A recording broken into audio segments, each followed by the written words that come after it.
प्यारे भक्तों, आज बुधवार का दिन भगवान गणेश जी को समर्पित है। आज के दिन गजानन महाराज की पूजा अर्चना व गजानन महाराज के मंत्रों का जाप या श्रवण विशेष लाभदायक होता है, क्योंकि भगवान गणेश जी बुद्धि, समृद्धि और धन, यश, वैभव को प्रदान करने वाले देवता है। साथ ही भगवान गणेश जी को विघ्नहर्ता भी कहा गया है। प्रिय भक्तों, आपका बड़े से बड़ा दुख भी गजानन महाराज पल भर में दूर कर देते हैं। तो अगर आप धन की कमी से परेशान हैं, बढ़ते कर्ज से परेशान हैं, बीमारी से परेशान हैं, शादी विवाह में आ रही अड़चनों से परेशान है, धंधा व्यापार ना चलने से परेशान है, तो प्यारे भक्तों, आज से ही भगवान गणेश जी के इस चमत्कारी दिव्य मंत्र का प्रतिदिन 108 बार जाप या श्रवण प्रारंभ कर देना। सभी समस्याएं पलक झपकते ही दूर हो जाएंगी। प्रिय भक्तों, गणेश जी का यह मंत्र इतना शक्तिशाली है कि अगर आप इसे सच्चे मन से पूरे विश्वास के साथ पूरा 108 बार सुन भी लेंगे तो आपको वही लाभ प्राप्त होगा जो जाप करने से प्राप्त होता है। यानी इस मंत्र के श्रवण मात्र से ही आपके सभी कष्ट छूमंतर हो जाएंगे। प्यारे भक्तों, आइए गजानन महाराज के इस दिव्य मंत्र को सच्चे मन से कम 108 बार सुन लेते हैं।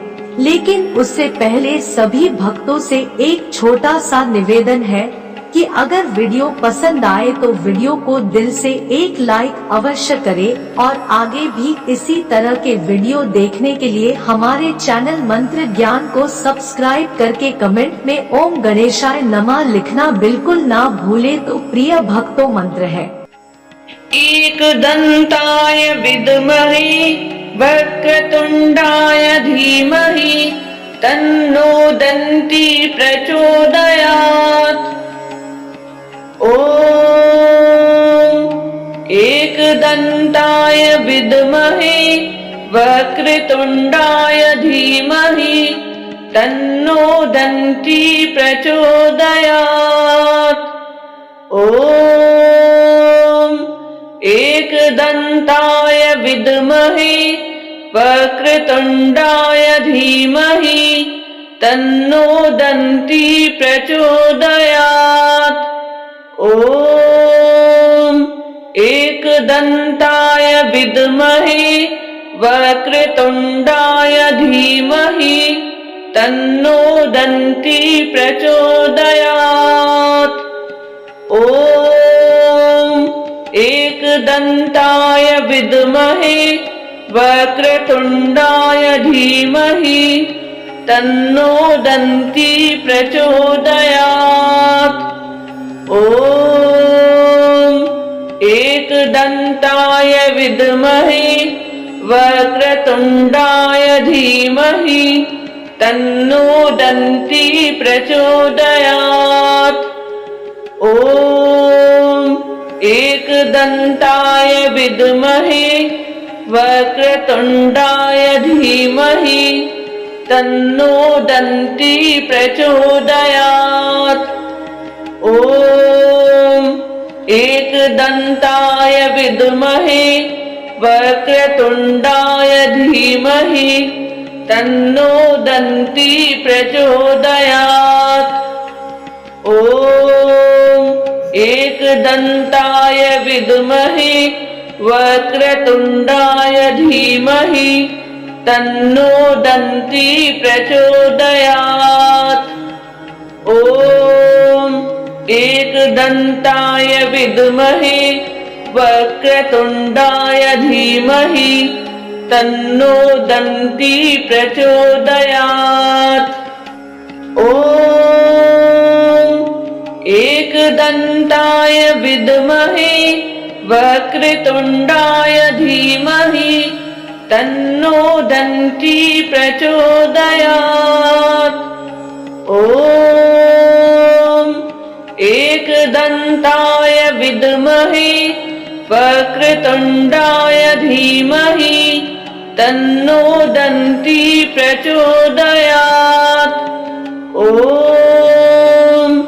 एकदन्ताय विद्महे वक्रतुण्डाय धीमहि तन्नो दन्ती प्रचोदयात्। ॐ एकदन्ताय विद्महे वक्रतुण्डाय धीमहि तन्नो दन्ती प्रचोदयात्। ॐ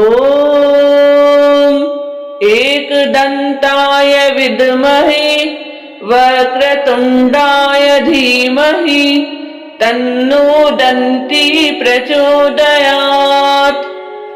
ॐ एकदन्ताय विद्महे वक्रतुण्डाय धीमहि तन्नो दन्ती प्रचोदयात्। ॐ एकदन्ताय विद्महे वक्रतुण्डाय धीमहि तन्नो दन्ती प्रचोदयात्। ॐ एकदन्ताय विद्महे वक्रतुण्डाय धीमहि तन्नो दन्ती प्रचोदयात्। ॐ एकदन्ताय विद्महे वक्रतुण्डाय धीमहि तन्नो दन्ती प्रचोदयात्। ॐ एकदन्ताय विद्महे वक्रतुण्डाय धीमहि तन्नो दन्ती प्रचोदयात्। ॐ एकदन्ताय विद्महे वक्रतुण्डाय धीमहि तन्नो दन्ती प्रचोदयात्। ॐ एकदन्ताय विद्महे वक्रतुण्डाय धीमहि तन्नो दन्ती प्रचोदयात्। ॐ एकदन्ताय विद्महे वक्रतुण्डाय धीमहि तन्नो दन्ती प्रचोदयात्। ॐ एकदन्ताय विद्महे वक्रतुण्डाय धीमहि तन्नो दन्ती प्रचोदयात्। ॐ एकदन्ताय विद्महे वक्रतुण्डाय धीमहि तन्नो दन्ती प्रचोदयात्। ॐ एकदन्ताय विद्महे वक्रतुण्डाय धीमहि तन्नो दन्ती प्रचोदयात्। ॐ एकदन्ताय विद्महे वक्रतुण्डाय धीमहि तन्नो दन्ती प्रचोदयात्।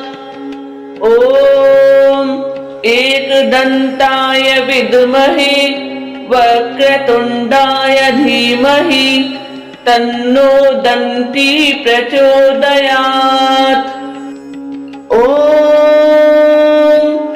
एकदन्ताय विद्महे वक्रतुण्डाय धीमहि तन्नो दन्ती प्रचोदयात्।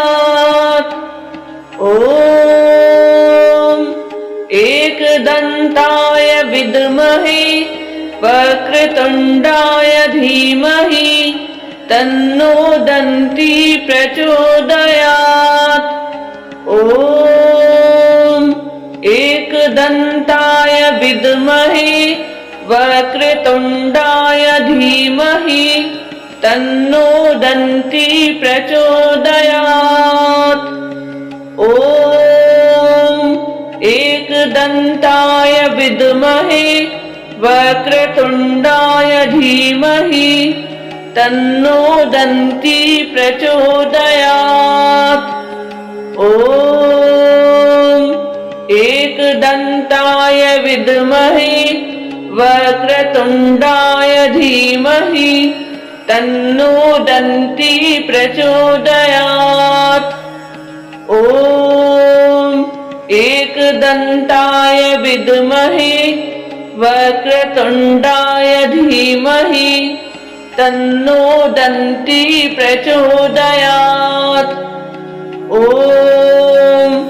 एकदन्ताय विद्महे वक्रतुण्डाय धीमहि तन्नो दन्ती प्रचोदयात्।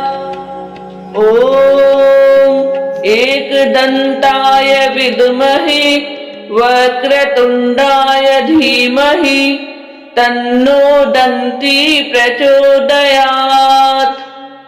ॐ एकदन्ताय विद्महे वक्रतुण्डाय धीमहि तन्नो दन्ती प्रचोदयात्।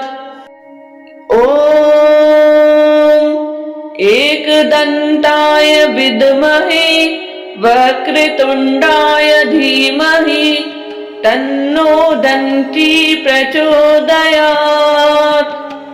ॐ एकदन्ताय विद्महे वक्रतुण्डाय धीमहि तन्नो दन्ती प्रचोदयात्। ॐ एकदन्ताय विद्महे वक्रतुण्डाय धीमहि तन्नो दन्ती प्रचोदयात्। ॐ एकदन्ताय विद्महे वक्रतुण्डाय धीमहि तन्नो दन्ती प्रचोदयात्। ॐ एकदन्ताय विद्महे वक्रतुण्डाय धीमहि तन्नो दन्ती प्रचोदयात्। ॐ एकदन्ताय विद्महे वक्रतुण्डाय धीमहि तन्नो दन्ती प्रचोदयात्। ॐ एकदन्ताय विद्महे वक्रतुण्डाय धीमहि तन्नो दन्ती प्रचोदयात्। ॐ एकदन्ताय विद्महे वक्रतुण्डाय धीमहि तन्नो दन्ती प्रचोदयात्। ॐ एकदन्ताय विद्महे वक्रतुण्डाय धीमहि तन्नो दन्ती प्रचोदयात्। ॐ एकदन्ताय विद्महे वक्रतुण्डाय धीमहि तन्नो दन्ती प्रचोदयात्। ॐ एकदन्ताय विद्महे वक्रतुण्डाय धीमहि तन्नो दन्ती प्रचोदयात्। ॐ एकदन्ताय विद्महे वक्रतुण्डाय धीमहि तन्नो दन्ती प्रचोदयात्। ॐ एकदन्ताय विद्महे वक्रतुण्डाय धीमहि तन्नो दन्ती प्रचोदयात्। ॐ एकदन्ताय विद्महे वक्रतुण्डाय धीमहि तन्नो दन्ती प्रचोदयात्। ॐ एकदन्ताय विद्महे वक्रतुण्डाय धीमहि तन्नो दन्ती प्रचोदयात्। ॐ एकदन्ताय विद्महे वक्रतुण्डाय धीमहि तन्नो दन्ती प्रचोदयात्। ॐ एकदन्ताय विद्महे वक्रतुण्डाय धीमहि तन्नो दन्ती प्रचोदयात्। ॐ एकदन्ताय विद्महे वक्रतुण्डाय धीमहि तन्नो दन्ती प्रचोदयात्। ॐ एकदन्ताय विद्महे वक्रतुण्डाय धीमहि तन्नो दन्ती प्रचोदयात्। ॐ एकदन्ताय विद्महे वक्रतुण्डाय धीमहि तन्नो दन्ती प्रचोदयात्। ॐ एकदन्ताय विद्महे वक्रतुण्डाय धीमहि तन्नो दन्ती प्रचोदयात्। ॐ एकदन्ताय विद्महे वक्रतुण्डाय धीमहि तन्नो दन्ती प्रचोदयात्। ॐ एकदन्ताय विद्महे वक्रतुण्डाय धीमहि तन्नो दन्ती प्रचोदयात्। ॐ एकदन्ताय विद्महे वक्रतुण्डाय धीमहि तन्नो दन्ती प्रचोदयात्। ॐ एकदन्ताय विद्महे वक्रतुण्डाय धीमहि तन्नो दन्ती प्रचोदयात्।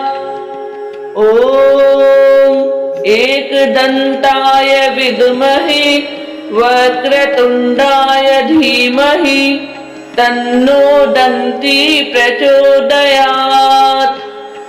ॐ एकदन्ताय विद्महे वक्रतुण्डाय धीमहि तन्नो दन्ती प्रचोदयात्। ॐ एकदन्ताय विद्महे वक्रतुण्डाय धीमहि तन्नो दन्ती प्रचोदयात्। ॐ एकदन्ताय विद्महे वक्रतुण्डाय धीमहि तन्नो दन्ती प्रचोदयात्। ॐ एकदन्ताय विद्महे वक्रतुण्डाय धीमहि तन्नो दन्ती प्रचोदयात्। ॐ एकदन्ताय विद्महे वक्रतुण्डाय धीमहि तन्नो दन्ती प्रचोदयात्। ॐ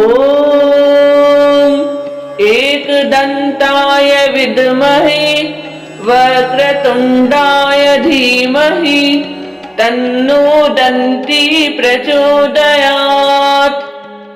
ॐ एकदन्ताय विद्महे वक्रतुण्डाय धीमहि तन्नो दन्ती प्रचोदयात्। ॐ एकदन्ताय विद्महे वक्रतुण्डाय धीमहि तन्नो दन्ती प्रचोदयात्। ॐ एकदन्ताय विद्महे वक्रतुण्डाय धीमहि तन्नो दन्ती प्रचोदयात्। ॐ एकदन्ताय विद्महे वक्रतुण्डाय धीमहि तन्नो दन्ती प्रचोदयात्। ॐ एकदन्ताय विद्महे वक्रतुण्डाय धीमहि तन्नो दन्ती प्रचोदयात्। ॐ एकदन्ताय विद्महे वक्रतुण्डाय धीमहि तन्नो दन्ती प्रचोदयात्। ॐ एकदन्ताय विद्महे वक्रतुण्डाय धीमहि तन्नो दन्ती प्रचोदयात्। ॐ एकदन्ताय विद्महे वक्रतुण्डाय धीमहि तन्नो दन्ती प्रचोदयात्। ॐ एकदन्ताय विद्महे वक्रतुण्डाय धीमहि तन्नो दन्ती प्रचोदयात्। ॐ एकदन्ताय विद्महे वक्रतुण्डाय धीमहि तन्नो दन्ती प्रचोदयात्। ॐ एकदन्ताय विद्महे वक्रतुण्डाय धीमहि तन्नो दन्ती प्रचोदयात्। ॐ एकदन्ताय विद्महे वक्रतुण्डाय धीमहि तन्नो दन्ती प्रचोदयात्। ॐ एकदन्ताय विद्महे वक्रतुण्डाय धीमहि तन्नो दन्ती प्रचोदयात्। ॐ एकदन्ताय विद्महे वक्रतुण्डाय धीमहि तन्नो दन्ती प्रचोदयात्। ॐ एकदन्ताय विद्महे वक्रतुण्डाय धीमहि तन्नो दन्ती प्रचोदयात्। ॐ एकदन्ताय विद्महे वक्रतुण्डाय धीमहि तन्नो दन्ती प्रचोदयात्। ॐ एकदन्ताय विद्महे वक्रतुण्डाय धीमहि तन्नो दन्ती प्रचोदयात्। ॐ एकदन्ताय विद्महे वक्रतुण्डाय धीमहि तन्नो दन्ती प्रचोदयात्। ॐ एकदन्ताय विद्महे वक्रतुण्डाय धीमहि तन्नो दन्ती प्रचोदयात्। ॐ एकदन्ताय विद्महे वक्रतुण्डाय धीमहि तन्नो दन्ती प्रचोदयात्। ॐ एकदन्ताय विद्महे वक्रतुण्डाय धीमहि तन्नो दन्ती प्रचोदयात्। ॐ एकदन्ताय विद्महे वक्रतुण्डाय धीमहि तन्नो दन्ती प्रचोदयात्। ॐ एकदन्ताय विद्महे वक्रतुण्डाय धीमहि तन्नो दन्ती प्रचोदयात्। ॐ एकदन्ताय विद्महे वक्रतुण्डाय धीमहि तन्नो दन्ती प्रचोदयात्। ॐ एकदन्ताय विद्महे वक्रतुण्डाय धीमहि तन्नो दन्ती प्रचोदयात्। ॐ एकदन्ताय विद्महे वक्रतुण्डाय धीमहि तन्नो दन्ती प्रचोदयात्। ॐ एकदन्ताय विद्महे वक्रतुण्डाय धीमहि तन्नो दन्ती प्रचोदयात्। ॐ एकदन्ताय विद्महे वक्रतुण्डाय धीमहि तन्नो दन्ती प्रचोदयात्। ॐ एकदन्ताय विद्महे वक्रतुण्डाय धीमहि तन्नो दन्ती प्रचोदयात्। ॐ एकदन्ताय विद्महे वक्रतुण्डाय धीमहि तन्नो दन्ती प्रचोदयात्।